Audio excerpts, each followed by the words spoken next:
77 zuzenketa aurkeztu genituen. 77. Eta 77 ezesko jaso genituen.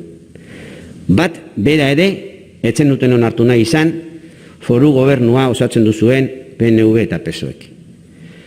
Asko hitz egiten duzue, adosteko saiakeraz, asko denon artean aurre egiteko ahaleginaren beharraz, asko eskuzabaltasunez politika egiteaz, baina zuen benetako jarrera politikoa hauxe da. Ezin sinistu horrelakoak egiten dituztenei. Sinesgarritasuna galtzeko ariketa bikaina egiten duzuena behin eta berriz zuen egunerokotasunean. Ez hartu txarrera, baina jarrera guztiz prepotentea da. Egia bakarra eta absolutua beraiena dela sinisten dutenen jarrera agintzailea.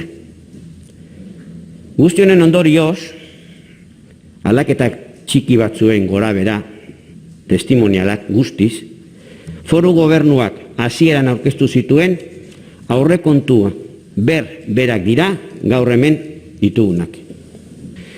Eta bukatzeko, ni uste aukera bat galdua izan dela gaurkua, benetan Gipuzkoarrok ditugun beharrei erantzuteko, benetan sistema honi eta politika egiteko moduei norabidea aldatzen laguntzeko, eta benetan aukera bat galdua adostasunean zeo zer egiteko.